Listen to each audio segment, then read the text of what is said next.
pleasure to be here with you all for a little bit this afternoon to talk mostly sulfur, but if you have questions about other things, let them rip. I just got to get over to Emerald Park sometime by tomorrow morning and work with the crop intelligence folks for the next 3 days. So it's good to be here, and we'll see how this all goes. Nothing too fancy today. I've got my typical KISS concept that Dan Eberhardt and I came up with how many years ago? Few now. Years ago. Yeah. And typically, as individuals, we think that stands for what? What does KISS stand for? Keep it simple. Here. Yeah. Simple, stupid, right? Even kind of like this quicker. But it's actually keep it simple for today's purposes. We'll keep it simple, sulfur. That's me, and I'm in one of my favorite places. We have a charity that we run over in Laos, which is Laos or whatever. It's just in the northeast corner of Thailand, and we collect used clothing and stuff and ship it over there to people that have a square root of nothing. And so we're trying to support 4,000 kids in orphanages and another 15 villages. And COVID kind of put a severe wrench in all of that. They were getting better, but now they're actually getting poorer and poorer as the scamdemic or the pandemic continues on. And then I'm involved with another little group of people, of 50, 60 individuals, kind of the remnants of agri-trend agrology. So we've got 60 coaches and senior coaches out there who interact on a daily basis about this, that, and the next thing. And so at the age of soon to be 67, it's probably some of the most exciting times that I've had with my whole life when it comes to agriculture. I was just in Kalispell last week speaking to a bunch of farmers there about many of the same issues that you guys have to deal with. And in a few weeks, I guess I'm off to India to interact with some folks that we're trying to do some business there on the, how do I say it, repurposed fertilizer side of the equation.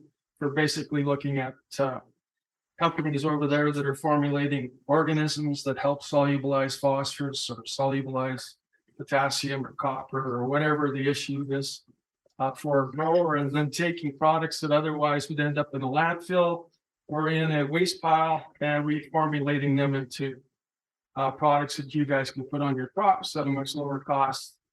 Kind of like Bio-Sul, only different. Thanks, Dal. So where to start? Well, lots of crazy parts to my life, but I've been at this game since 1979. I started doing my master's degree on elemental sulfur as a fertilizer in 1979. So how many years is that ago now? More than 20. 42. Yeah, makes me feel really old some days. It's probably more years than some of the young guys in the crowd. And it all started with elemental sulfur or nuclear sulfur back in 1979. And of course, back then, just like today, all the experts said elemental sulfur will not work in Western Canada because of blah, blah, blah, blah, blah. And we figured out by 1982 exactly how to manage it so that it would work. And then subsequent to all of that, I've worked with virtually every sulfur product that's come on the market since. There's a few recent ones that I haven't worked with, but I am familiar with. And the bottom line message from all of that research that we did back in the late 70s, early 80s, and subsequent is that if you treat elemental sulfur, nutrimental sulfur differently, it can work as good or better than any of the other products on the market. That's the bottom line. And because it's elemental sulfur, nutrimental sulfur, Bio-Sul, Tiger, Tegra, whatever it is that you're using, MES, S15, all of those products that contain elemental sulfur, because they contain elemental sulfur, they need to be managed slightly differently. And once you kind of work your head around that, then life gets really easy. Over the course of all that, I've been focused on trying to help farmers make better decisions. I call myself a coach. My wisdom and knowledge through my career has taken me all over the planet. And basically what I try to help growers with, when I work with them directly or indirectly, I guess, is to help them make better agronomic decisions that are also logistical. And so that's one of the big beauties of Bio-Sul is that it's not only an agronomic positive decision, it's very much a logistical positive decision. It just makes life simpler. And then when you start combining Bio-Sul with some other nutrients, let's pick potassium as an example, and you start removing those two key elements out of your cedar. On some of you guys, I was talking to Marcel, a lot of you guys are going back to fall application of anhydrous. So now you've taken out the bulk of the nitrogen, now you've taken out the sulfur, and now you're taking out some of the potash. The window of seeding goes really, really shortens up. And that, again, it's very simple agronomic decisions that are also very logistical and very, very impactful on the farm. Apparently one of my unique abilities is that I can take roughly complex things and boil them down into something that's simple. And if I can't do that today, please throw some stuff at me. Because back a number of years ago, I got thinking, if I can't explain what I'm doing in agriculture to my grandmother or my mother or my 12-year-old daughter, then I'm not doing a very good job. And so that's kind of been my goal over that whole period of time. I often use analogies. I try to use pictures, try to have fun, blah, blah, blah, to get people there. And so that's one of my unique abilities. Flash, flash, flash. I've been on that train for a long time. That's an elemental sulfur train. Canada supplies a lot of the elemental sulfur to the world. And at one time, elemental sulfur was one of the leading indicators of prosperity around the world because it's the foundational product for a lot of chemical reactions. Basically, in industrial operations, they take elemental sulfur and they turn it into sulfuric acid, and sulfuric acid is a key ingredient in lots and lots and lots and lots of reactions out there when it comes to building stuff and creating stuff and so on. And I've been on that train for a long time. And there's some contacts. So if you've got some goofy ideas or some great ideas, some questions, I don't answer my phone very good, but I will respond to texts and the emails reasonably well. And so there it is, and I'll probably top that up later as well. So we're back to keep it simple sulfur, keep it simple Solberg, and we'll see where this all goes. So when it comes to Bio-Sul in particular, you can hit that about 8 times, I think. I haven't actually talked specifically about Bio-Sul for quite some time. I was affiliated with Biocycle and then GFL for a little while, and then that kind of hit the ditch pretty hard a while ago. But at the same token, this simple concept that Neil Wiens came up with a number of years ago is you take base pad elemental sulfur and groceries that are going to go into the landfill and other composting materials, mix them together. Some really funky stuff happens in that compost pile. Now, as straight compost, a lot of people say, well, this isn't really great compost, but the beautiful thing about the 30% organic matter that's in the product is that it holds water. It's a source for organism development. It's a source of energy for the proprietary organisms that go into that product. And so at the end of the day, you have organisms in the compost that initiate the conversion of the elemental sulfur, the sulfate sulfur, which is the portion that's available to crops.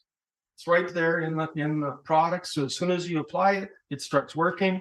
If you've ever used elemental sulfur before on your farm, and so that can be Tiger, Keg River, Mez, S15, whatever it might be, you've already got organisms in the soil that are ready to go. And so part of the reason the stuff works the way it works over a period of time is that there's bugs in the product.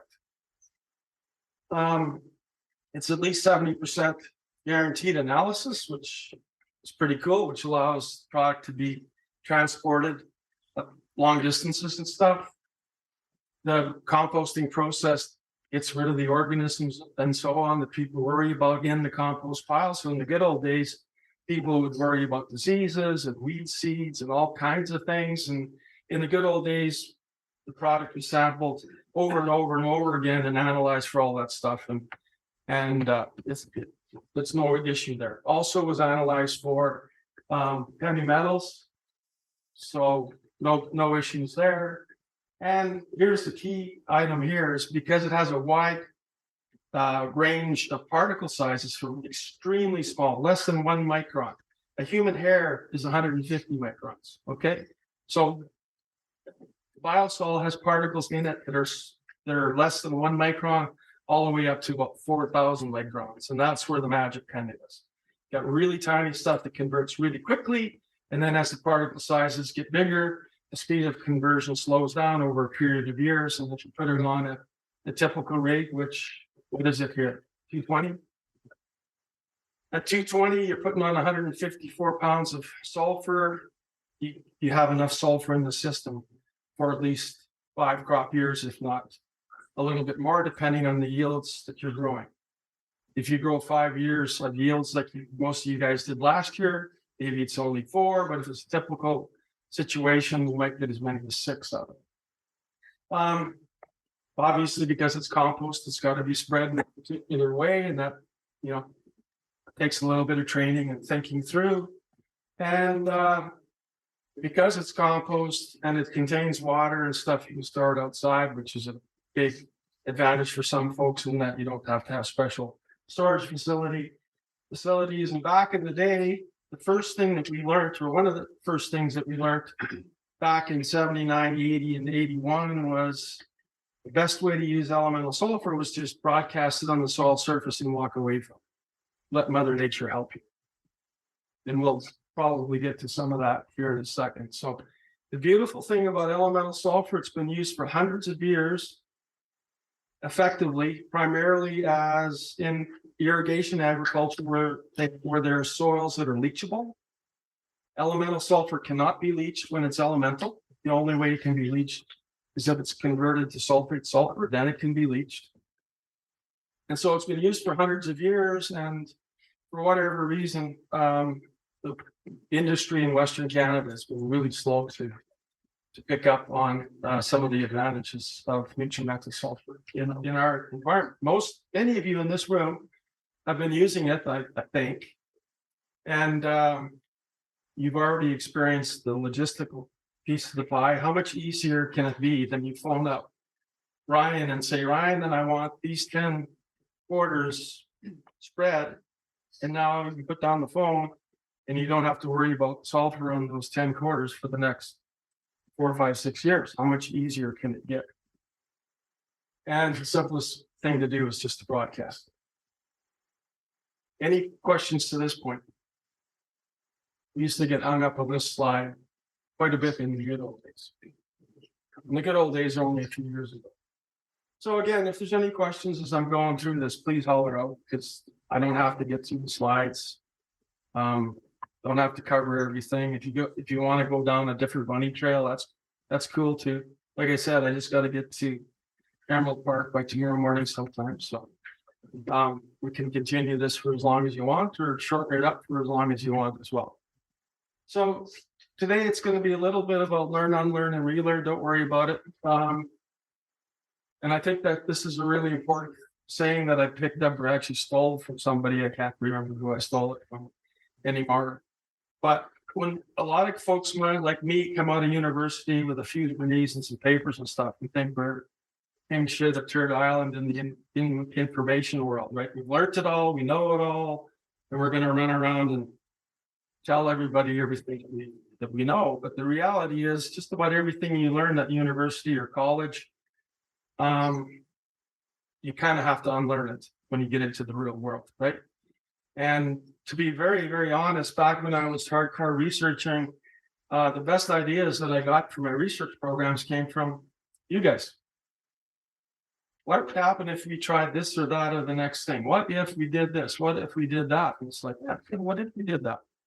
And so it's always about learning, unlearning, and relearning. And that's one of the cool things about going to countries like India. I'm going to be back in Australia soon.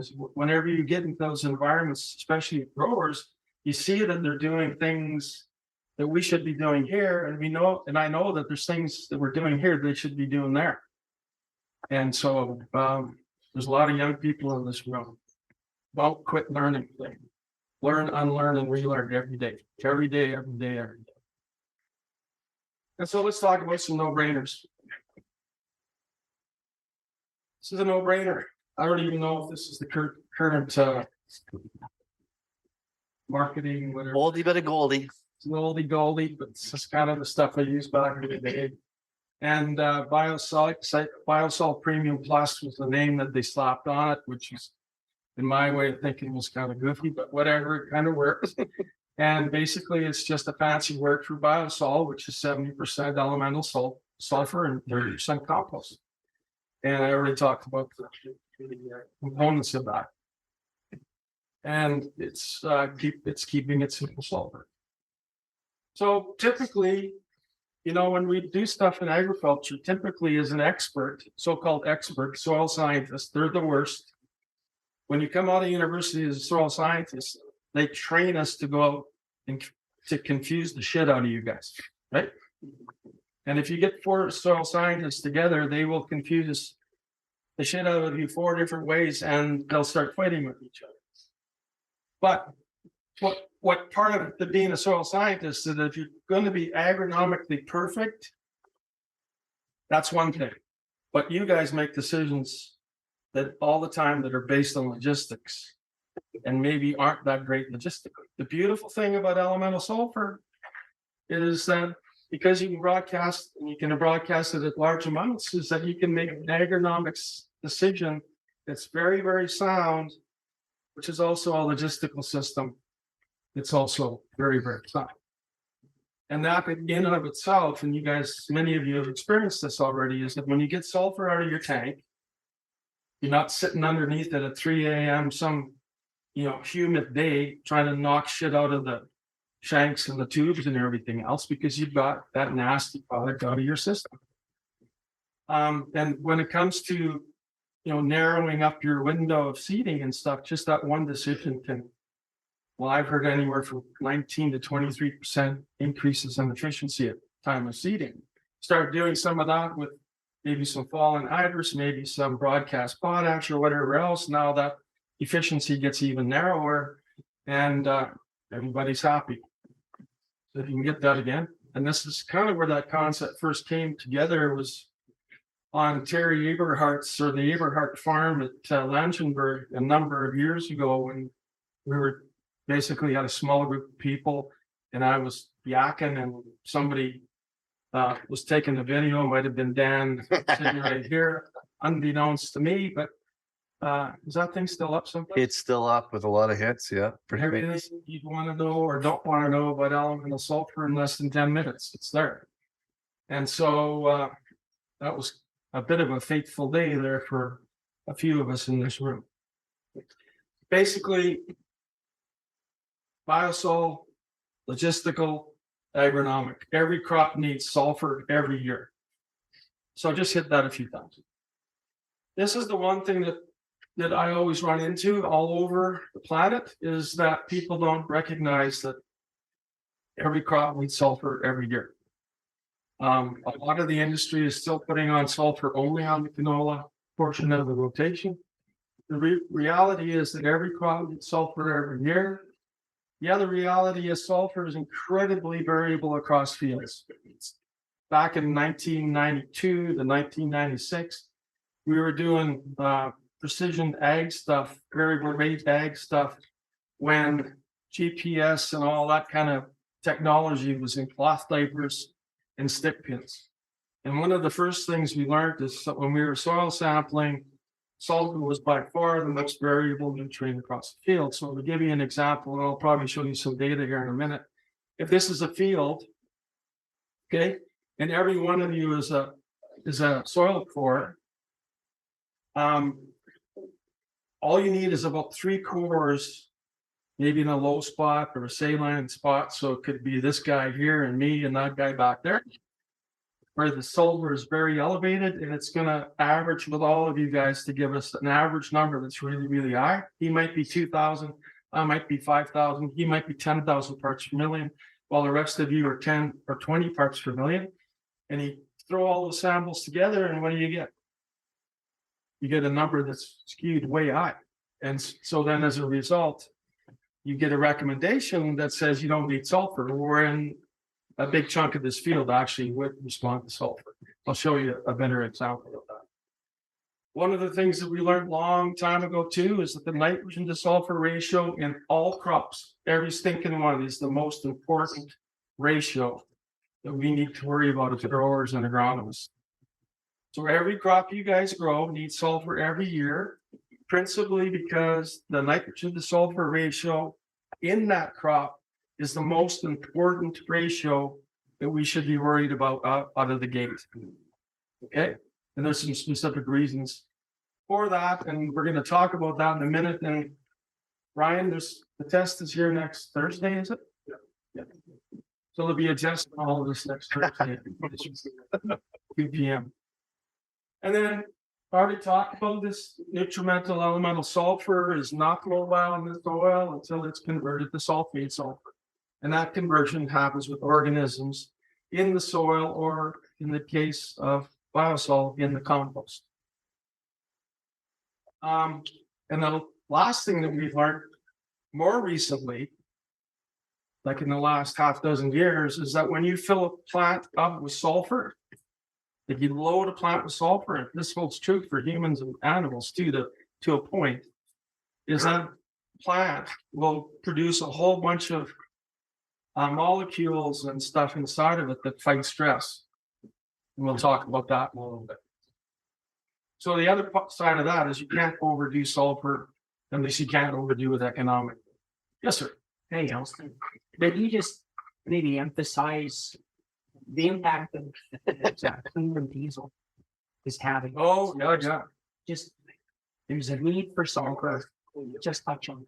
Yeah, that's a good point. All of the regulations and everything that have occurred the last 20, 30, 40 years in Western Canada globally, with emissions from power plants, with emissions from petrochemical facilities, with low emission or low sulfur diesel, all of that stuff has kind of conspired to create a whole bunch of sulfur deficiencies all over the world. In the good old days, between acid rain and sulfur deposition and all of that stuff, we were getting sulfur fertilizer for free. That's kind of what we're getting at here, right? Now all of that stuff has been cleaned up because of acid rain and this, that, and next thing, acidulation of soils, blah, blah, blah. To the point where areas that were historically sulfur deficient, but then became not sulfur deficient because of the depositions, are now sulfur deficient again. And that's happening all over the planet, except for, of course, India and China. Why? Because they're building a coal-fired power plant every week or so, while we're shutting ours down. And yeah, we don't want to get into that realm, I don't think, right now. This into the CO2 management on the planet. Is that encapsulated pretty good? Yeah. Good. Yeah, I forget about that too, Back in 1982, I went over to London, England to speak at a sulfur conference. I was the youngest guy, that guy there, and everybody was scared shitless that I was going to bomb. I gave 3 different presentations, but that's when the realization of the effects of England cleaning up their power plants was beginning to show the results, because they were getting 50 to 100 kilograms of sulfur per acre or per hectare per year out of those power plants. And once they started cleaning them up, the sulfur went away and sulfur deficiency started showing up like crazy. And guess what the first symptom in wheat was from the lack of sulfur in the atmosphere? Yes, somebody guess. Low protein. Low protein. Bingo, boom, bangy. You get a prize? Yeah, smart guy. And a lot of people, surprisingly, in the realm of academia, wouldn't have guessed that. So, I don't know, you got a PhD in something? No.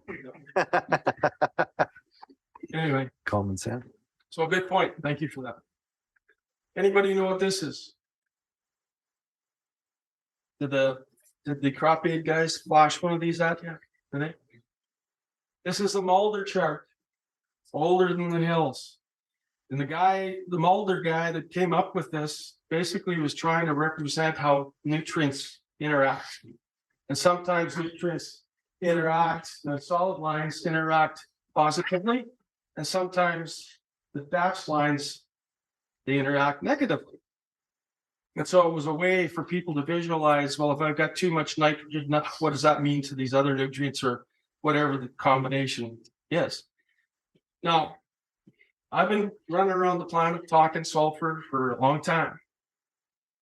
And it wasn't until about 4 years ago that Mike Delinsky pointed out that there's something missing here.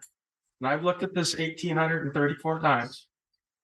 And then when he finally pointed it out, I went, shit, what's missing? Sulfur.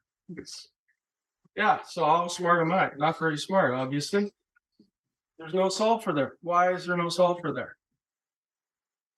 Because in general, sulfur enhances the utilization of all other nutrients in a plant. There are some little nuances where that's not quite true, but in general, sulfur, a plant that's robust in sulfur, that fact increases the or synergizes the effectiveness of the other nutrients in that plant. Okay, that's Mulder. So there's a little celebration there. Okay, and a lot of the industry doesn't recognize this. So when you're using Bio-Sul, the first time you put it out, it's 154 pounds of sulfur per acre, right? So you're basically carpet bombing the field. And if you're thinking like a plant, you're thinking, holy smokes, there's a lot of sulfur here. And so you load up and you create a lot of these compounds inside of yourself, which fights off all kinds of stress, but also enhances the utilization of other nutrients. And then you start thinking about, earlier I said the most important ratio or relationship inside the plant is the nitrogen to sulfur ratio. And that's what we've got here. And that's because of amino acids. And what are amino acids for? Proteins. Yeah.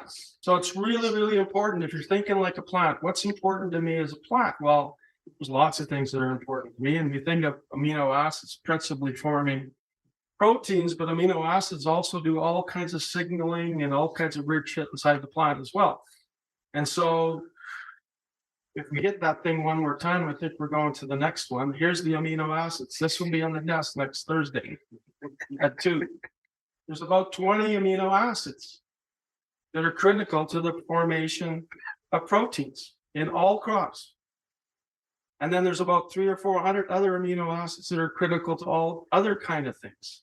But if Dan hits that thing one more time, there's 2 that are sulfur based right here, cysteine and methionine. 2 of the 20 are sulfur based. Now here's where it gets funky. I'm just going to explain it to you, and then as soon as I'm done explaining it, you can forget about it because I'll simplify it for you. The 2 that are important are cysteine and methionine. It turns out that they're kind of the gatekeeper to the production of all of the rest of these and a whole bunch more. So bottom line is, if you're short on sulfur, you're short on these 2.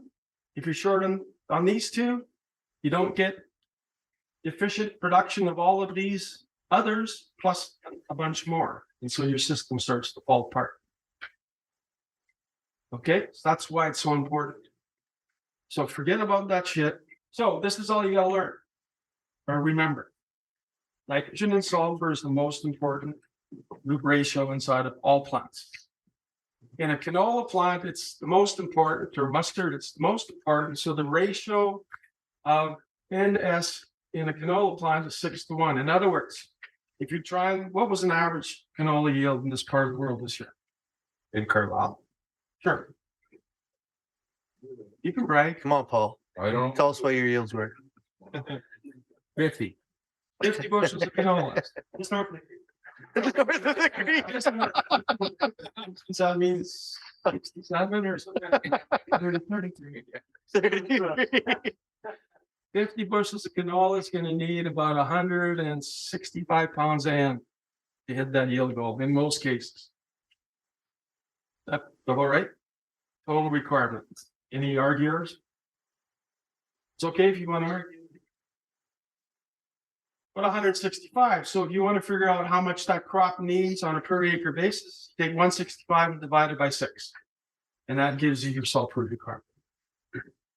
Okay, so who's good with math? 165 divided by 6. 26. 26, 27 pounds. That's what that crop desires to take up to achieve that yield goal. Now, if you're not growing canola on that same piece of ground, but you're growing pulses, peas, whatever it might be, you take the total nitrogen requirement, not the fertilizer recommendation, the total nitrogen requirement, and divide by 8. And if you're growing cereals or corn or something like that, grass, you take the total nitrogen requirement and divide by 10. I gave up on soil testing for sulfur years ago. Now, I know a lot of you guys in here are using the resin methodology, right? Is that true, right? How do you describe it? The system? The PRS quotes? PRS probes, that's what I was looking for. Little different scenario because they probably give you a better read on what the plant root is actually expressing. But depending on how you take the soil samples and ship them in and stuff, the variability across fields is huge. And the ratios, no matter how you're measuring it, is going to basically be the same. So instead of using soil tests, use ratios, you can't roll out. Does this make sense? What is a negative consequences of having a N-to-S ratio that's out of whack? Okay, go back. Go. Negative consequence of having N to S ratios that are too wide means you don't have enough of this. Which means because these are the gatekeepers to the production of all of these, plus a whole bunch more, you're not going to get the efficient production of the amino acids, which turn into proteins and other compounds inside the plant. Yep, that's on the test. Yeah. Okay, so here's some typical requirements. This was done for East Country a couple of years ago, where they're shooting for 60 bushel canola and 80 bushel wheat and 65 bushel peas. I don't know if you guys are doing that kind of thing here. It doesn't really matter, but at the end of the day, this is the total requirement and this is the amount that's removed. And so you can see that every crop that's grown in that rotation has a certain requirement for the yield goal and it has a certain removal.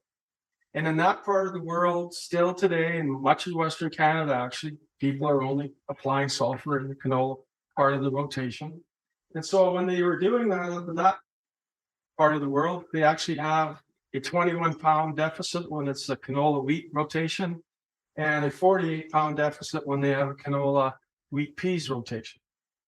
And the reality is, since about 1985, 1990, in Western Canada, we've been mining every nutrient in the soil except for nitrogen as an industry, not as individuals, but as an industry. And so this idea that, only certain crops require sulfur is incorrect. Every crop needs sulfur every year. For most of you, that's probably very, very apparent. Why large amounts of sulfur? So back when I first started messing around with Bio-Sul and then GFL and whatnot, diving into the literature and everything, what we learned from all of that is that when a plant is basically loaded with sulfur, plant then converts that sulfur into compounds that fight stress. And some of those compounds are phytoalexins, glutathione. You get enough sulfur in a plant, sulfate sulfur in a plant, it actually converts it back to elemental sulfur. And when it's converted back to elemental sulfur, that acts inside of the plant like a antibiotic, a plant antibiotic. And if you think about it, what are most of the antibiotics based on for human and animal health? Sulfur, right? And then most recently, and I learned this from Ishmael Chakmak a few years ago, 3 years ago to be exact, just before COVID hit. What they've learned recently is it's not potassium and chloride that controls the stomata. Well, they do, but what starts the signaling to the stomata. So the stomata are those little openings in the leaf that open and close when the plant is dealing with water, right? So if it's under water stress, they close, and when there's enough water in the system, they open, blah, blah, blah. The first signal that tells the plant to start opening and closing actually comes from an abundance of cysteine. And we saw back in the amino acids, there was the other sulfur-based amino acid. This signals a hormone called ABA, not the rock group, but the hormone.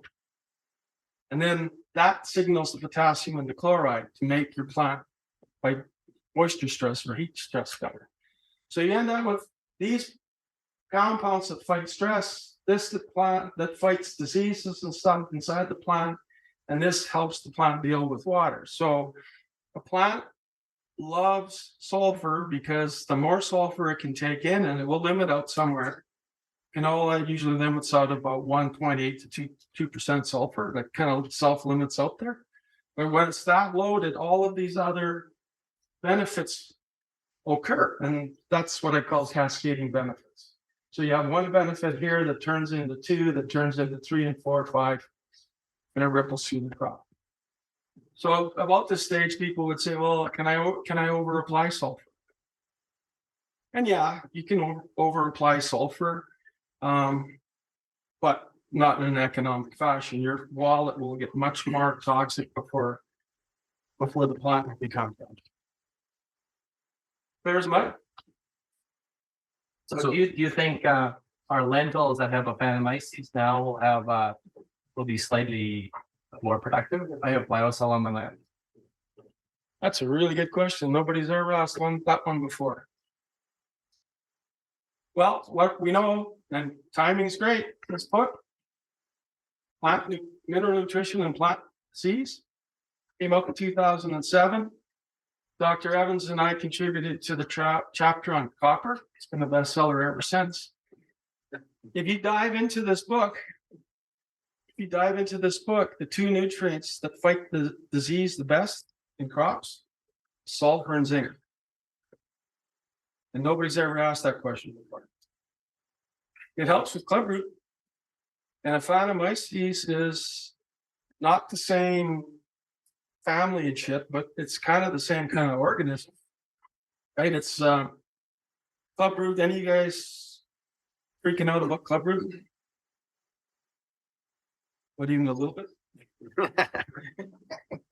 Well, Aphanomyces and clubroot, they're kind of organisms that require lower soil pH and soil water because they're motile. They have little filaments that push them through the soil. So I don't know. Maybe. Good question. Now I gotta go talk to Google tonight because of you. Because I gotta relearn now. So when you said your soil testing example, Yeah. that's going to skew the results. Obviously, take a saline here. Yeah. No.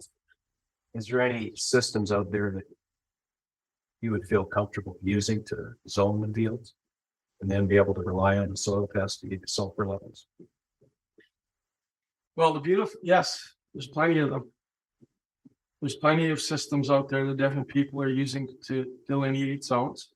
And I don't want to start arguing about which system's better. I think the evolution towards zone management is a positive thing, no matter what system that you're using. But here's something that is simple, common sense farmer logic. Sulfate sulfur's mobile, right? Part of the reason it's extremely variable across fields is because it's mobile. And it's been mobile in the soil since the glacier left. So what's that, 10, 11,000 years ago? So what does it mean if a nutrient's mobile? Where does it go? Goes down. So mobility means down and means sideways, right? It also means up sometimes. So where is the most sulfur going to be found? If you got a field that's got a little bit of topography, where's most of the sulfur going to be found? Depressions. In the depressions. And where's the least amount of sulfur usually going to be found? On the hilltops. Then where's the average amount of sulfur going to be found? Nice folks. Right, so what some guys are doing with Bio-Sul and Tiger and Keg River and stuff is their zones are simply topography. Dan's brother Terry's been using that system for years now. The question I've always had about it, it really comes down to distribution, right? So how accurate can you guys get this stuff distributed, I guess is the question. You get a 30-mile-an-hour wind and you're dealing with small particles. Well, it's not going where the target is. Right? That's a question. I'm not commenting, but more of a question. Yeah, well, that's an understandable question. We hear a lot. You know, on our application side of things, dealing with Bio-Sul, if you're not spraying, we're not spraying. It's just, you know, rain wise, you know, we monitor it.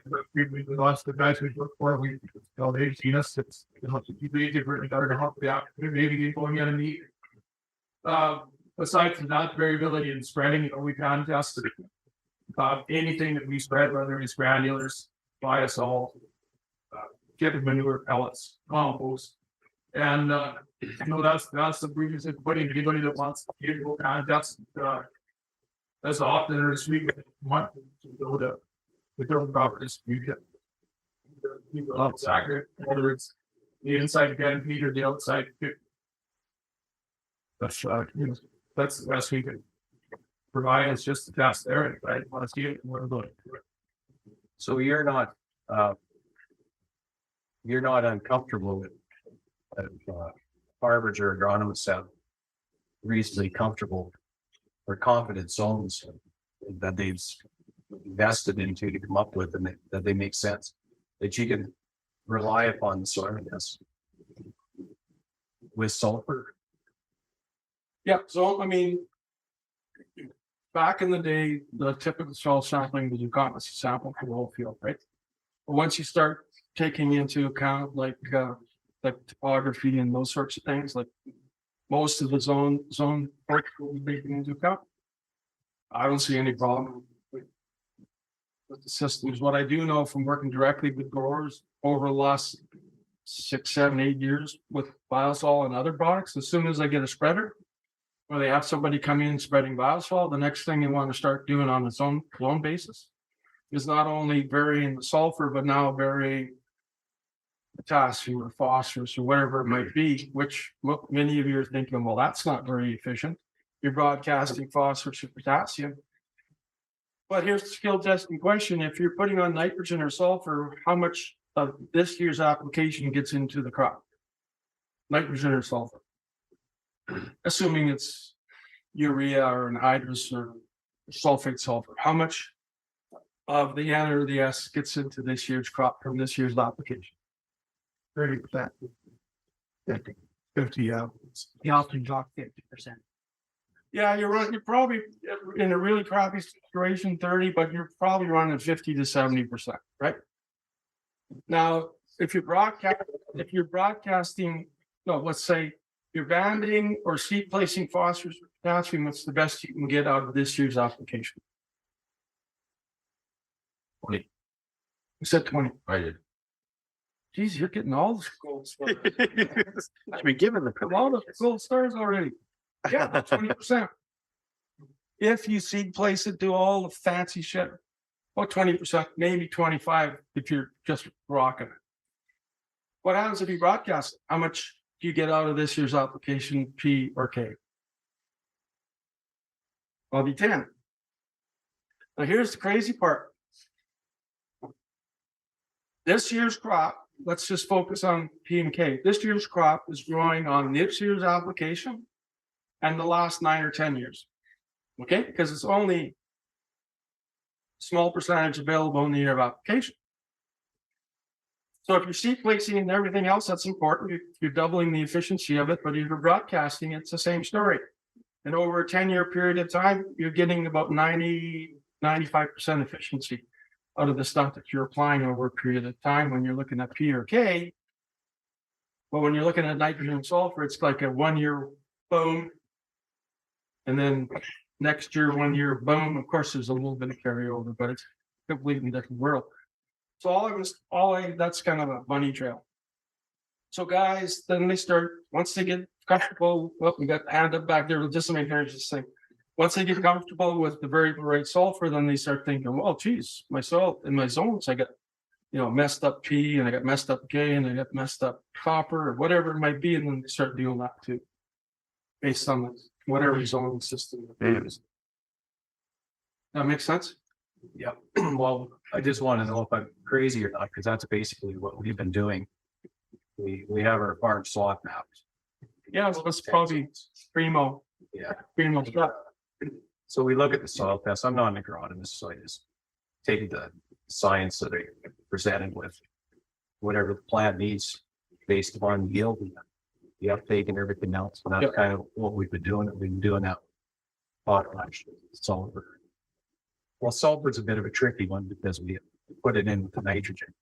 So it's whatever the nitrogen does varies. Right. And, with the phosphate, the amylase, that's what we've been doing.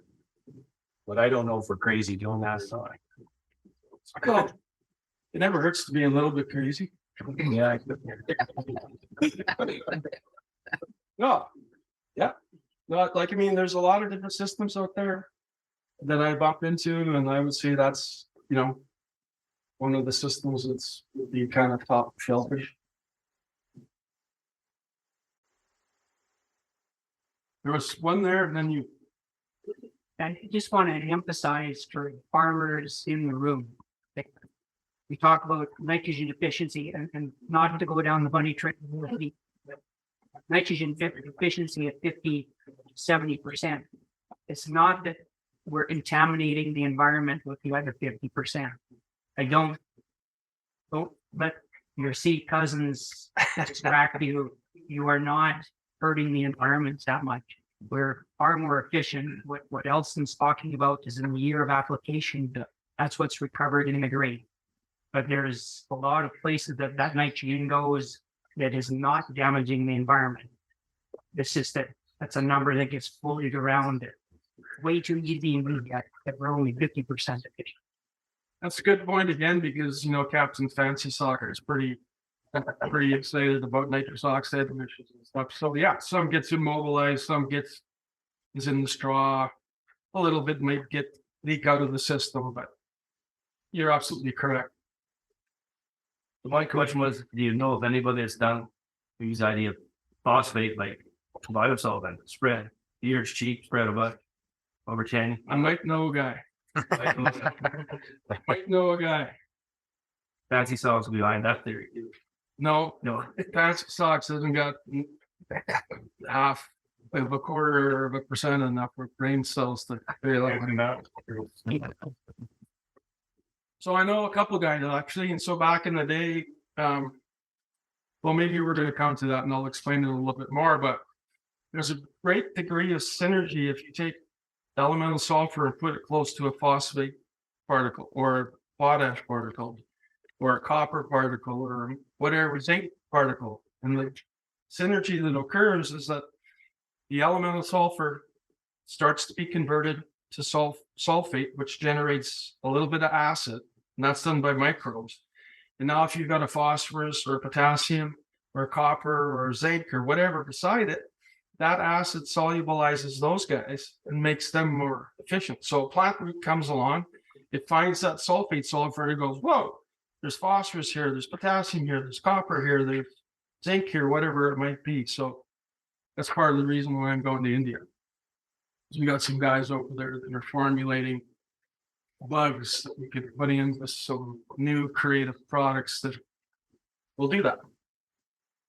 Exciting. Stuff is otherwise in the landfill or in a waste pile, right? Now we're scavenging those resources and turning them into something useful. That's the plan for the future. So I might be a platinum star. I don't know.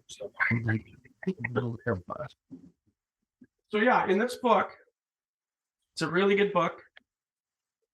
I've read it. I'm on my fourth time.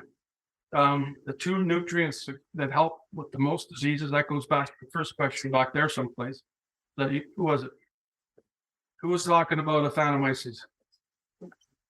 I felt like sulfur and zinc are tied kind of for the two key nutrients that fight off most diseases. So hit that for me, please. Yeah. And what I learned, okay, stop. Go back. What I learned in this book, after I read it the third time, and remembering I'm a co-author. So it took me 3 times to read this book before I clued in. There's, depending on who it is, there's 16 to 21 nutrients that all plants need to access. And the 2 that are required in the smallest amount are molybdenum and nickel.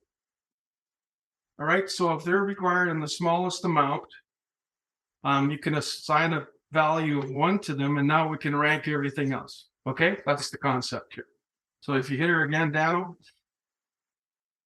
and what we learned, or what I relearned, I guess, is that the micronutrients that are required in vastly larger amounts, are boron and iron.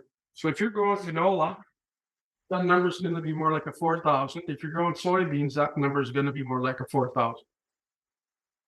So when it comes to micronutrients, knowing this little tidbit, boron, and especially boron in Western Canada, is a really important driver to the future of crop yields. It turns out that when a plant is loaded with boron, in dried fruits, plant can pick up to 6 times as much potash.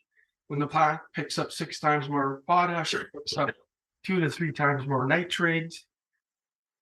Blah, blah, blah. I could keep going down that bunny trail. Hit her again.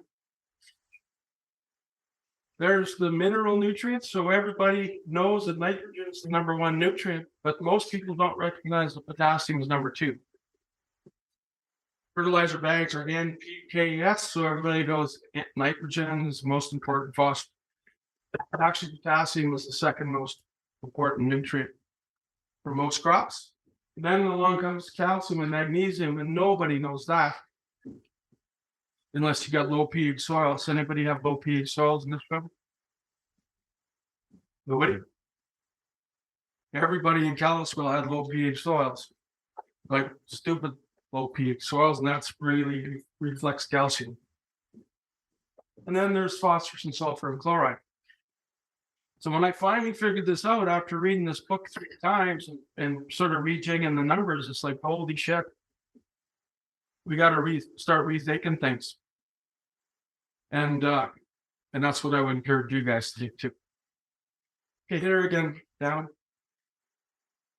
So then I melded that with this teeter totter concept, and basically what we have here is all of the different nutrients that a crop requires. And I put these 4 over here. You'll notice nitrogen and sulfur are side by side. Why are those 4 over there? What's similar about these 4? They're also all mobile. Very good. These are all over here because they're all soil immobile. And the way we can fix these is a lot easier than the way we can fix those, just based on mobility. But what I want to get at is not so much the yada about this. You can hit that again. There's the 4 R's of nitrogen. You're inundated with this now, right? What's the 4 R's of nitrogen management? Right rate, right source, right time, right placement, right? But what's the R that's missing? Right price. I gotta finish my talk. Good one. I got another good one back there. If you're not spraying, we're not spreading. I haven't heard that one before either. Yeah, right price, right balance.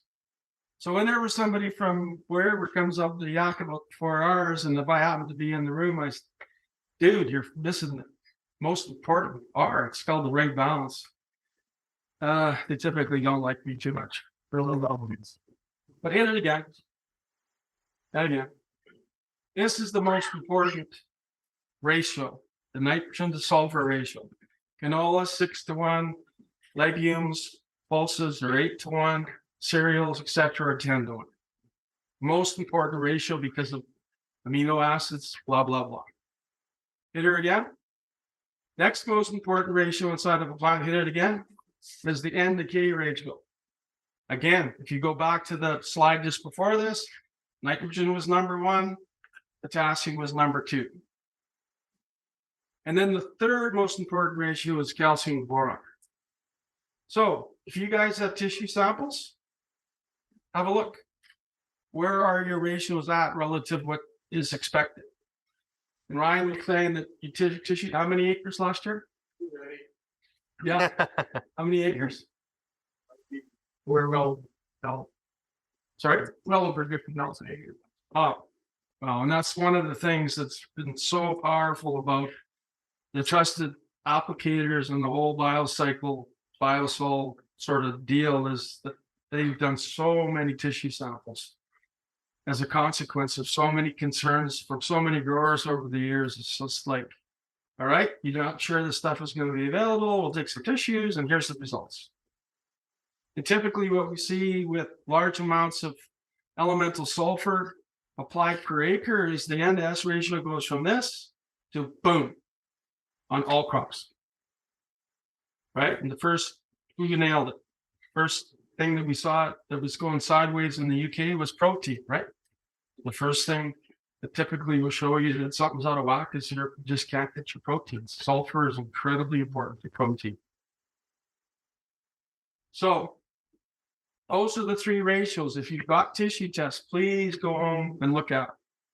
See where your N-to-S is. See where your N-to-K is. And see where your calcium to boron ratios are. And here's what happens. So when I did the math on your fictitious 50 bushels of canola, I used 3.3 pounds per bushel. You hit the N-to-S target, that probably can come down to 3.1. You hit the N-to-K target, that'll come down now to 2.9, 2.8. All right, partly because sulfur enhances everything, but also because of the ranking of the requirements of these liquids in the crop. Make sense? And once you get calcium to boron nailed down, that total nitrogen requirement to produce that bushel of whatever shrinks down again. What was the third one you said? Calcium to boron. You think of the relationship to calcium boron is very, very intimate. It's, if you think of calcium in a plant, remember it was number 3, right? It was nitrogen, potassium, calcium. Think of calcium kind of like your hand and boron kind of like the glove that goes over your hand. They make cell walls, they drive roots, they help with pollination, they do a lot of things together that are very, very powerful inside of a crop. Hit it again. So I want to quick hit a little bit about the language of the plant that a lot of the industry doesn't recognize. I'm sure some of you guys do, but most of the industry doesn't know a lot of the stuff that we just talked about. And a lot of folks in the industry don't recognize that every time you're walking fields, the plants are talking to you, always talking to you. Obviously visually, unless you're some kind of a new age whack job, but usually visually, right? And so a lot of people don't recognize what parts of the plant to look for certain nutrients. So here's what it boils down to. There's only 4 nutrients that can be cannibalized. In other words, harvested while the crop is actively growing. So if the new part of the plant starts to run out of these 4 nutrients, it can talk to the rest of the plant and say, hey, I need some nitrogen, phosphorus, potassium, or magnesium, and I need it now. And so when it does that, the old leaves start to cannibalize themselves and send those nutrients up to the new tissue. There's only 4. Nitrogen, phosphorus, potassium, and magnesium. Okay? So when you're walking your fields and the bottom leaves are dying, they don't want to do that. Right? And so you can narrow it right down to nitrogen, phosphorus, potassium, or magnesium. What does that mean about all of the other nutrients? Where are they going to show up? If the ones that can be cannibalized show up in the old leaves, where are all of the other nutrients going to show up? The new leaves. New leaves. So all you got to remember is 4 things to know a little bit about 20 things. Right? Same with soil mobile nutrients. You only got to know that nitrogen, sulfur, boron, and chloride are the soil mobile nutrients. And then you know all the rest of them aren't. Right? And most agronomists don't know this. So let's hit her again. Well, these are the plant mobile nutrients down here. Whenever these leaves start to screw up, plant is cannibalized. Plant doesn't want to do that. It takes a lot of energy that it could otherwise use to build yields and stuff. Just keep getting there. We've already talked about those 4. Okay, yeah. So let's talk a little bit about the language of the plant. And I just got back from Mexico 3 weeks ago. So what's the first thing you learn when you go to Mexico?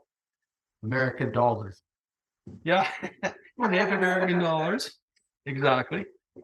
Don't drink the water. Pretty on the Canadian dollars for sure. What's that? I said, don't drink the water.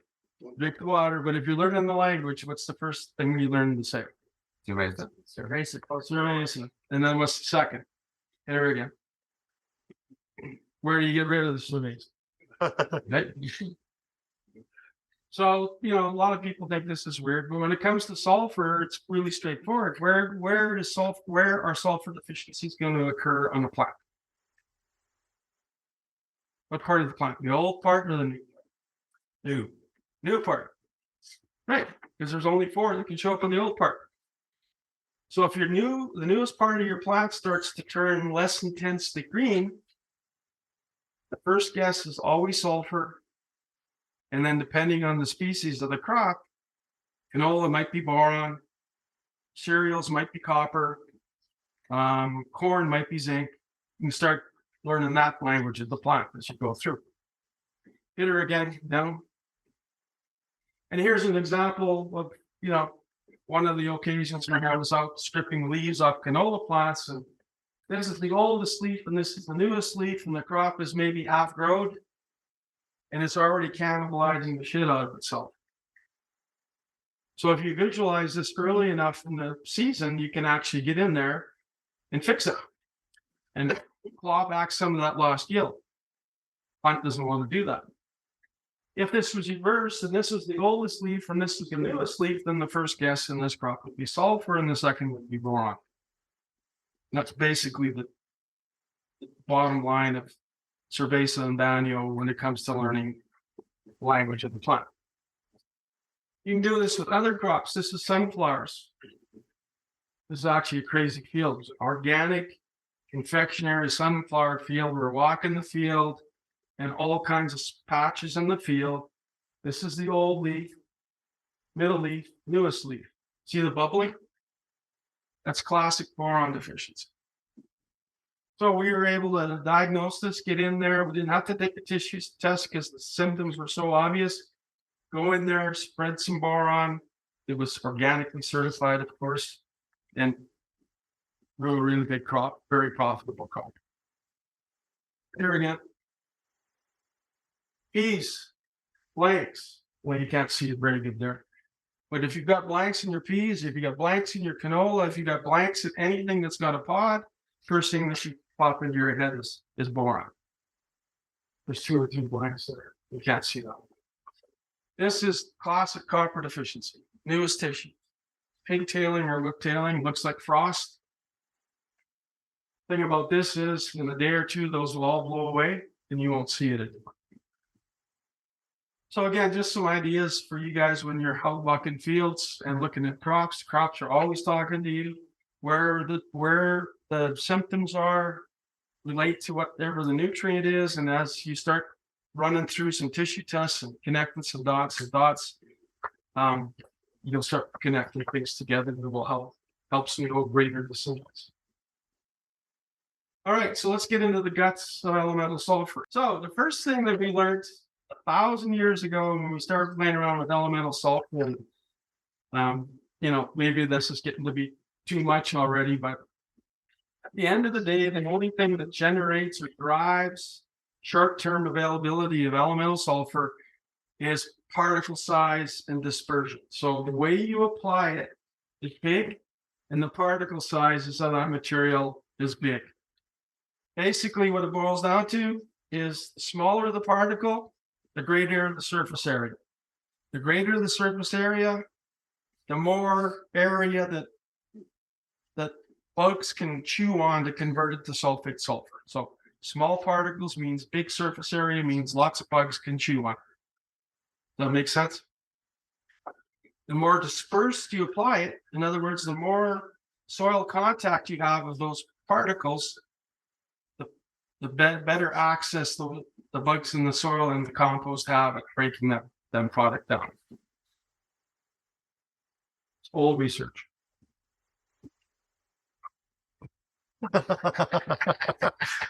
One slide, 2 words. And it's old. We've known this forever. This actually came from the Mosaic website a few years ago. And basically what you're looking at here is big particles versus small particles. And as the particle size gets smaller, rate of conversion goes way up. This is not something that, like, we duplicated this with a whole bunch of different soils, a whole bunch of different experiments, and we found the exact same thing. Everybody thinks that there's only one organism that does this, and that's Bio-Sul thioxidans. It turns out there's hundreds of organisms in the soil and the compost that can break down elemental sulfur at different rates. It just turns out that Bio-Bacillus is the superman of that. But take home message here is the smaller the particle, the quicker the conversion. And there's a conversion of the microns. Keep going.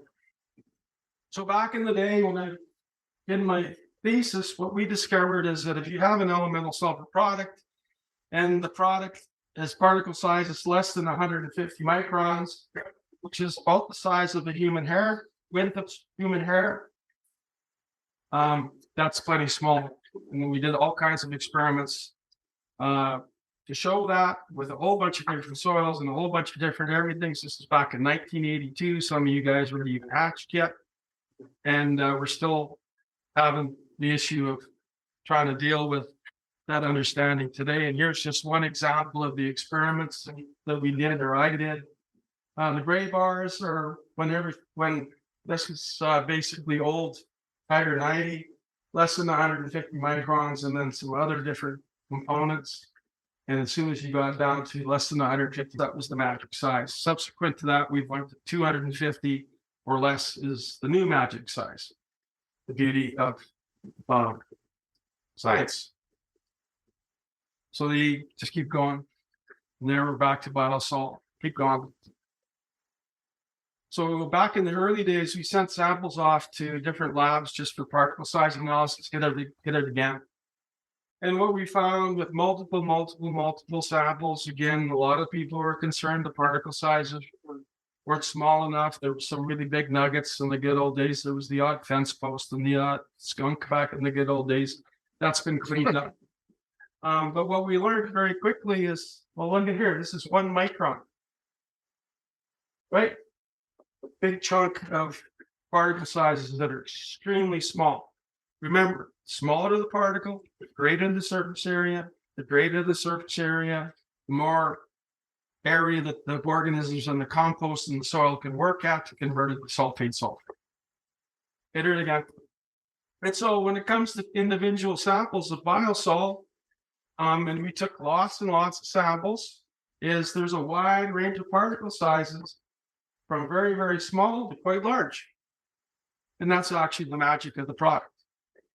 These guys will convert really quickly. These will convert a little bit slower. These will convert a little bit slower again. And some of these might be around for your grandchildren. I don't know. But that's kind of the magic about the product. Now, this is in the good old days, we only took samples of the stockpiles. But if we hit it again, one day in the shower, for whatever reason, I get good ideas in the shower. Should probably shower more often. I thought, Jesus, we're sampling the stockpiles. We're not sampling anything after the stuff's been spread. That's really stupid. Because this thing is traveling at, Ryan, how many RPMs? Depends on the dollars watching. Well, there is that component. 800 to 1,000 RPM. It's spinning pretty hard. And these whatever you call them, fins and stuff are set up so that they can do some damage. So we went out and took some samples. I could only find a pizza. And this is what we found. Not surprisingly, keep hitting her.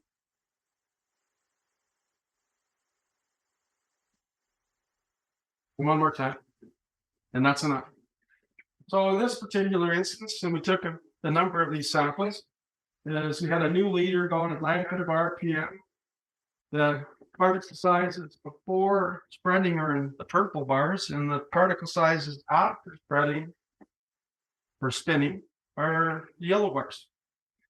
So you put a product through a machine that's going 900 RPM. You got some big chunks, they turn into little chunks. So again, a lot of even as smart as some of us thought we were in the day, we weren't that smart until we had a few showers and figured out that we should be measuring this particle size after the machine has actually gone over the field. And again, it comes down to logistics. So in that instance, then you got a lot more converting into Yeah. AMS instead of.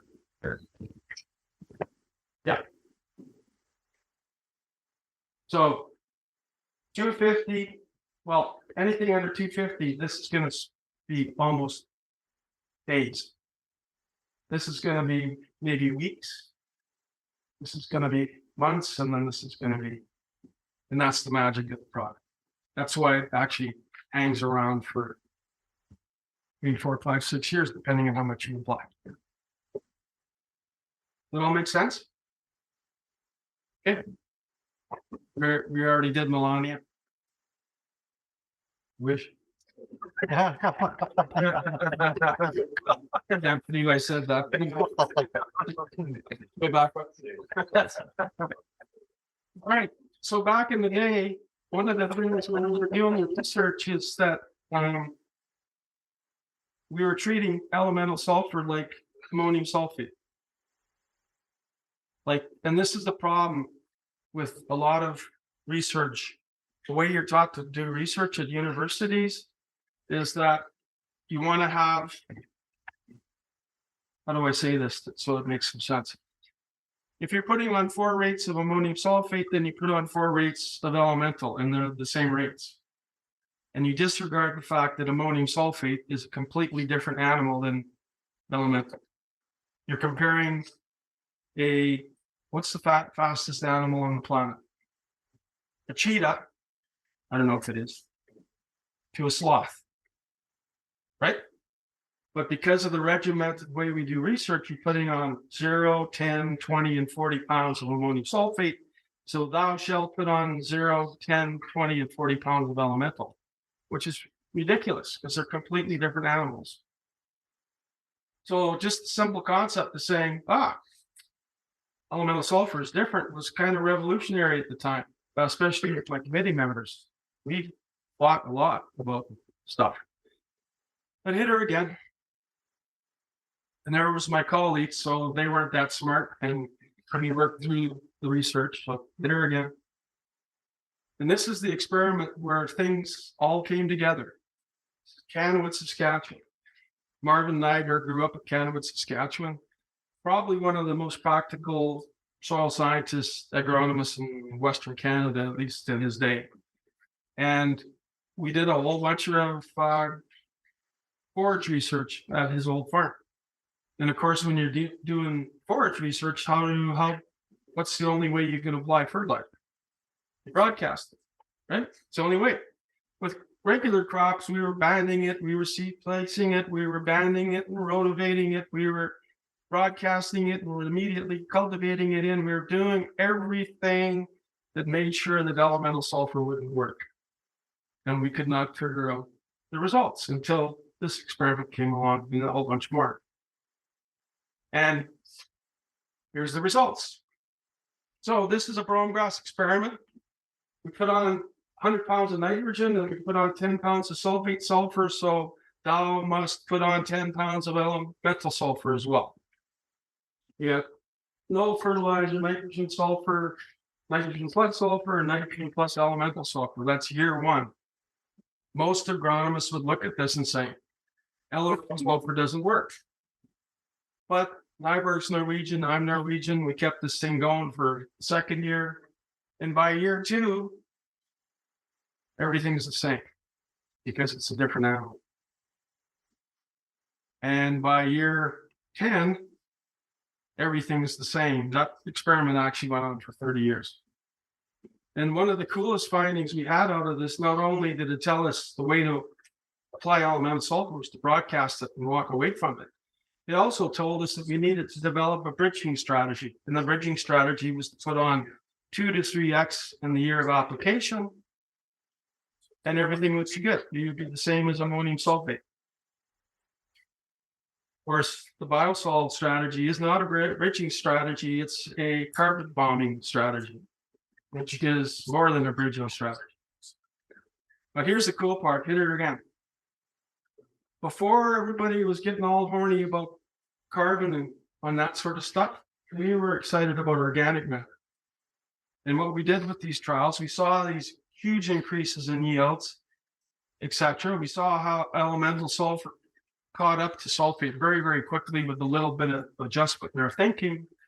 But when we started looking at balanced fertility and the amount of carbon that was being sequestered in the soil, within 10 or 11 years, we were able to sequester a tremendous amount of carbon. And for you guys in this room, and especially the younger guys, the whole concept behind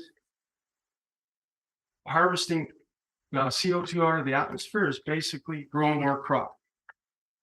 You grow more crop, you grow more grain. If you grow more grain, you grow more straw. If you grow more straw, you grow more roots, and you grow more organic. And if you think about it a little bit, 1% organic matter, if you can increase your organic matter levels like this in a 10-year period, 1% organic matter will hold 170,000 pounds more water in the soil. And does anybody know what the average number of pounds it takes to grow a bushel of wheat is? 50,000 pounds of water to grow 1 bushel of wheat. By increasing your organic matter 1%, you've increased the ability of your field to grow another 3 pounds or 3 bushels of wheat per acre. We start making those connections. So more crop means more soil organic matter, means more roots, means a whole bunch more positive things, more cascading events. And it's all because of balanced fertility. Here again. Okay, this is going way back again, and I'm only looking at a little bit of the data. What we learned early on is the first application speeds up the conversion of the second application. So some of you guys are getting into cycle 2, right? Your first application, whether it was from Bio-Sul, or from Tiger or Keg River or Mez or S15 or all of the other incarnations of elemental sulfur out there, is going to speed up the second and third conversion speed. Why? Why would it do that? More bugs. All about bugs. Bugs are sitting there, they're chewing away on the remnants of the elemental sulfur that you have applied already. And they're just waiting for the next dose and they're ready to rock. Right? And that's basically what we found. And we did a whole bunch of sites. And the coolest part about this is, here's the soil that had elemental sulfur applied to it previously. This was a remote soil that had never seen elemental sulfur. And this was the adjacent check treatment. So just by walking or driving over the plots, we drug enough bugs from the place that had been treated previously to the untreated adjacent check that it even speeded up, but the remote, the area that had never seen elemental sulfur, and we did this with many, many soils. I picked this particular one because it's a Saskatchewan soil again. So the first application speeds up the second application. Here's the the soil sampling for sulfur unless you're doing zone management. Thanks for that. Hit her again. If it's just on a field basis, this is back when we were doing the precision stuff. Way back with cloth divers and stake pins, 60-acre field at Stettler, composite sample for the field versus 1 sample per acre. So we had 60 samples. This is what we learned for sulfur. The minimum amount of sulfur that was in the profile for 2 feet was 14. The maximum was 19,000. The average was 960. So in other words, you get a couple of these mixed in with a bulk, like Ryan and me are the 19,000s, and the rest of you are the 14s. Everything gets skewed and the interpretation gets messed up. There we go. And then what we found is on a grid basis, 61 to 80% of this field was actually deficient for sulfur in that part of the world. That's when I gave up in soil testing for sulfur, at least in the grounds. So this perspective. And actually this thing is all the way over here. This axis. Here again. Balanced fertility is kind of important. And I worked at this work, holy shit, 1970 in Peace River. No fertilizer, NPK without sulfur, yield goes down. PKS with no nitrogen, yield goes up. You get the whole balance in there, boom. Yeah, about 35 bushels of canola in 1970. It wasn't called canola then. It was called rapeseed. It was actually about 2x the Alberta provincial average way back then. So again, back to what's the most important ratio inside of a crop? And it is, right? There again. And there's the ratios. There again. There's the book. Phytoalexins, glutathione, sulfate, sulfur gets converted back to elemental. And cysteine is the initial signaler to their home hormone called, not the band, ABA. And that's all about stress, moisture stress, heat stress, bug stress, you name it. It's all about fighting stress. Here again. Here's one of the tables. This actually is from my buddy who was the main editor of all of this. And he asked about Phanomyces. Here's covered. And there's lots of sulfur in the system. But reduces, so I would suspect that Phanomyces will too. And as I mentioned 3 or 4 times already, sulfur and zinc are tied for the 2 nutrients that decrease the most diseases. Bumped into this a few years ago, even though it was published in 2005. Some leaves and some canola plants that were infected with different diseases. So we got 3 different diseases. These top leaves have got lots of sulfur. These bottom leaves don't. Picture's worth 1,000 words. And this is the antifungal thing that I was talking about when you cram a bunch of sulfur inside the plant. We did a whole bunch of these produced. Not to remember this shit. It's just anti-stress stuff. Turns out that glutathione in humans is extremely powerful stress fiber too. And the plant turns some of the sulfate sulfur into elemental sulfur, which becomes like a plant antibiotic. There again. And there's the Mulder chart again. And I think that's where we're going to stop. Unless you guys want to learn some more. Any questions? Yeah, buts, bullshits. Guess it's fine. Whoever gets you, Paul. Have you guys your dishes out? On Bio-Sul. Yeah. We actually did it when wheat was 3 but still the NDS ratio was good. But it was, moist and wet and warm, and because that's all it. Like if you spread in the fall, then you spread in the spring, it's cold the whole time, nothing really happens, still warms up. I assume that's why. But we were at 15 before, so we already were using some sort of elemental sulfur. In our experience, the only time spreading is an issue is if you have no moisture to activate that biology. But once you get moisture, then everything's activated and away you go. Because it's got 10-15% moisture in it and it handles like a moist aggregate. Like it will not flow. It just bridges. So the variable particle size and the moisture in it. But maybe one day that will get addressed. But absolutely. Yeah. Typically the price point on Bio-Sul is discounted by the amount of that application. So you can purchase the product for the actual pound of S cost of competitors, kind of where we sit in the market. So should be able to, yeah, I mean, You'll get it back.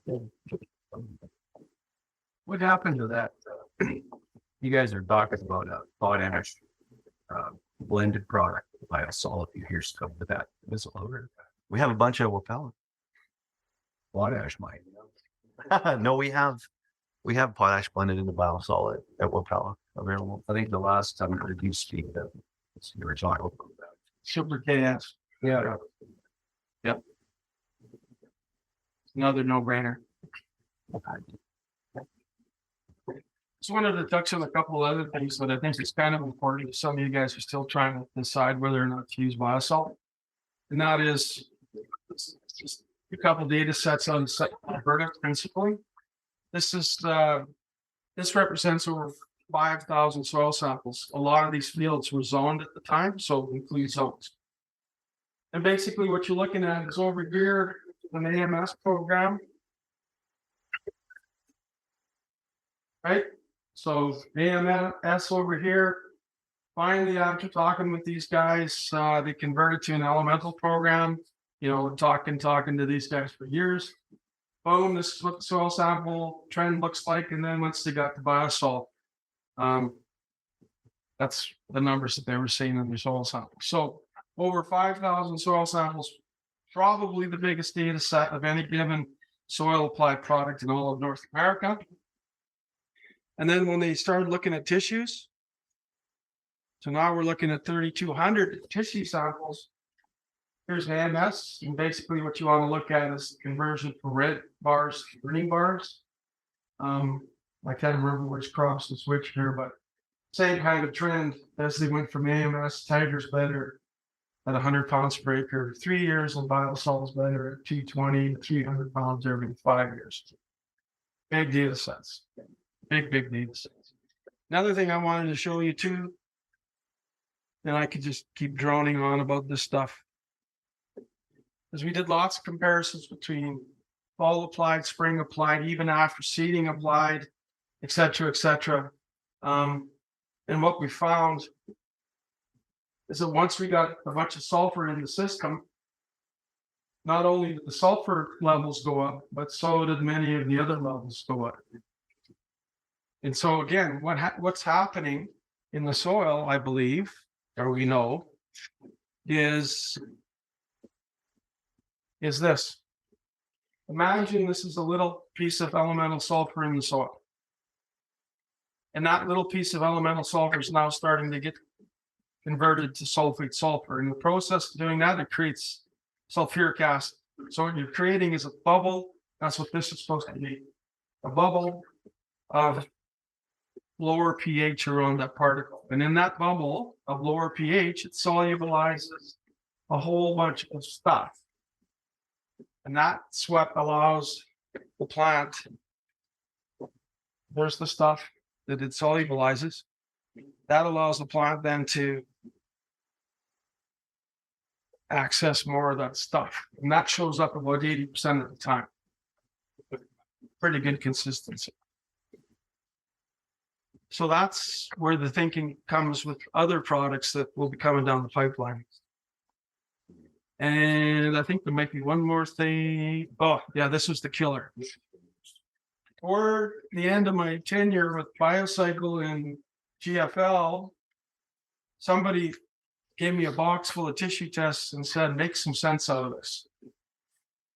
There's 247 field scale trials that had received Bio-Sul, et cetera, different start of the cycle, middle of the cycle, end of the cycle, different crops. And I looked at this pile of paper and it was like I couldn't figure it out for the life of me until I had another shower. And it's this is easy. You just break it down into deficient, low, sufficient, high.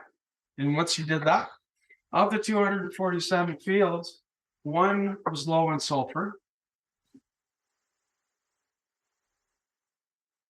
57% of the tissues were low in potassium.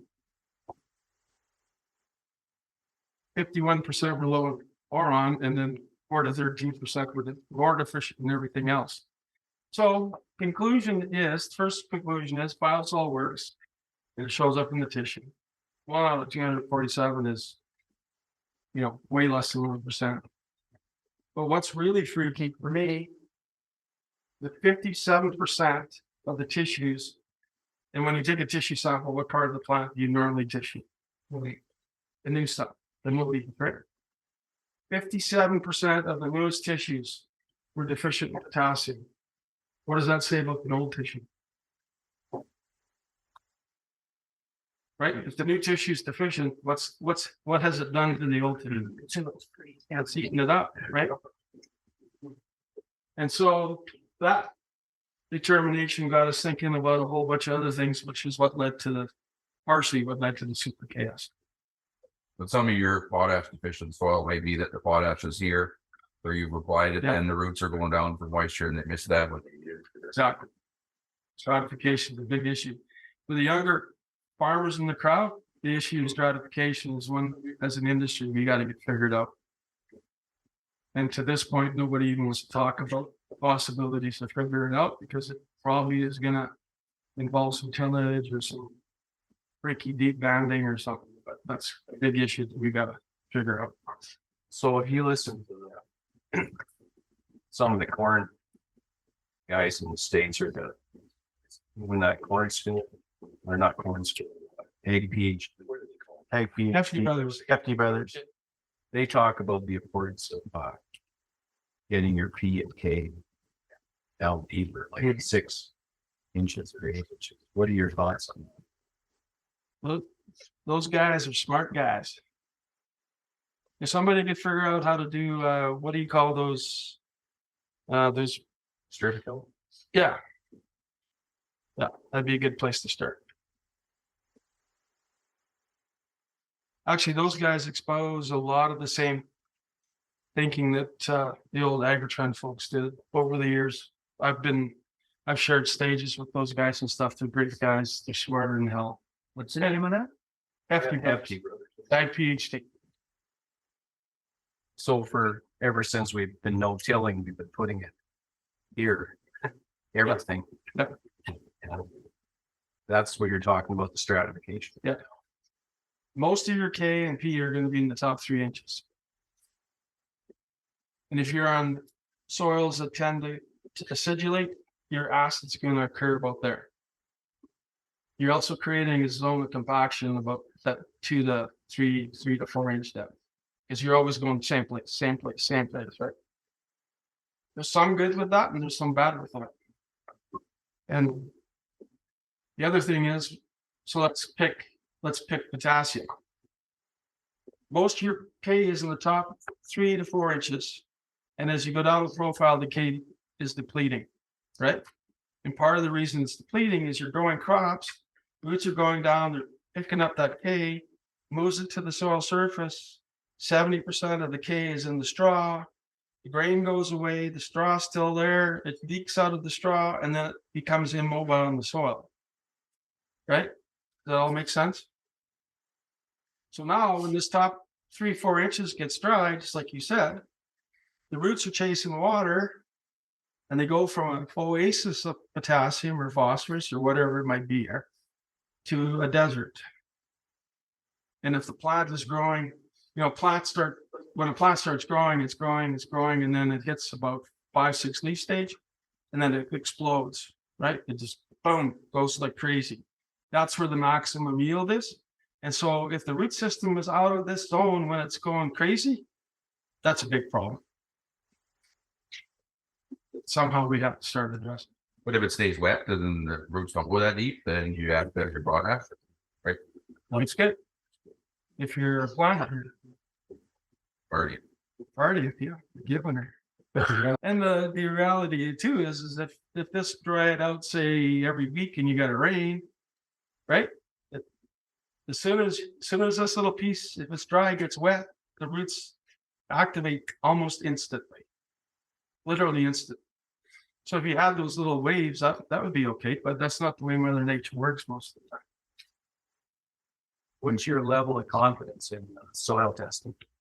In terms of, if you take the time, you do it right, you handle the samples right, you get to the lab on time. Would you say it's a 100% number, 70%, 50%? Well, I'm extremely biased in favor of soil testing. But the way I've been thinking about the whole game of agriculture and my role in trying to help people make better decisions is that I'm happy with 80 to 85% correct. So in other words, if I could teach all of you how to go to Las Vegas and win 80 to 85% of the time, nobody would be sitting there, right? Farming's kind of the same way. If you guys are 80 to 85% correct most of the time, most farmers are happy with that, more than happy with them. So for me, that's kind of where I'm at. I think as an industry, or as soil scientists at least, we dwell way too much on the infinitesimal details than on the bigger picture. It's like, yeah, you broadcast phosphorus or potassium, it's not very efficient in the short term, but over the long term, the system really doesn't care. The logistics are better, all that kind of stuff is better. So it's just gotta. I want to get you guys all into Mosaic Stadium and into Section B for profit. And then as we get smarter, I want to get rows and seats. I don't know if we'll ever get there, but that's kind of my goal. And what I do know, for some of you guys that have been soil sampling for a long period of time, and I know this to be true from a lot of the coaches that I'm still working with, is that once you get to about 5 years of data from maybe not even 3 to 5 years of hardcore soil test data from a field, we all know that most of those parameters are going to stay pretty much the same, right? Phosphorus is going to stay the same. Potassium is going to stay about the same. What's the main nutrient we got to worry about? Nitrogen, right? So I'm a big advocate of saying, instead of keep spending all of that money on the same soil sampling analytics, once you got the foundation, 3 to 5 years of foundation, 0 to 6, 6 to 12, whatever your system is. I don't want to get into that. This and that. Whatever you're comfortable with. Now let's convert some of those resources to tissues, which are way more valuable, in my humble opinion, than at least going forward than our soil sample. The analogy I use is a soil sample is like a physical. You go to the doctor. At my age, I'm supposed to go every year. Yeah, right. Go there every year. Physical is one thing that can do every year. So when she takes the blood test, that's like the tissue sample. When she looks at the blood test, it's like a lot more information there. I don't know if that helped any. But I mean, you're working the system that you're working with, and most of you guys are working with. I think the foundation is there, and now we can get more creative. I just have a question about your trip to India, and you're going to go do some work with phosphate, lots of things. Every something a circle thing, or human waste, and turn that into phosphorus grills by organisms. We're focused currently, or up till today, we've been focused principally at waste or off-spec phosphorus, potash, boron, and copper. So all we're looking for, we started working with this company out of Saskatoon, but the bulk of the research is being done in India, which is a great business model because the one guy in Saskatoon is making more money than the 14 guys that are making collectively in India. Know what I mean? And what they're doing over there is they got big fermenters, and we're trying to get the right combination of bugs in the systems that we're developing to solubilize more quickly, solubilize the off-spec stuff more quickly. You'd be blown away by how much nutrient is basically tossed in discard piles simply because it doesn't fit some engineering criteria. It's generally speaking, it's too small. So just a really bad example would be most phosphorus mines, when they mine the phosphorus, they put it through a set of screens, and the top screen is the biggest chunk that can get into the system, and the bottom screen is the smallest chunk that can go into the process. Anything in between those two screens, thumbs up. Big stuff gets reprocessed, small stuff gets thrown over in a pot. Sam's, And they're running a loss. That's why I asked that to you. 100 years left or something. yeah. I remember It's recycling. I'm 67. Any other old farts here? I remember in 1970, we were going to run out of oil in 10 years and gas in 20. And anybody remember that? We were going to be digging ourselves out of glaciers. And what else were we going to die from? All kinds of things we were going to die from. Well, we were going to starve to death. And nuclear war was going to blow us up. Nuclear war might still be out. Yeah. So I don't have any affiliation with Bio-Sul. I am an agronomist that works in southeast and see a lot of fields. Some customers are here, but I want to emphasize, I guess, sometimes you go to a trade show and you hear propaganda.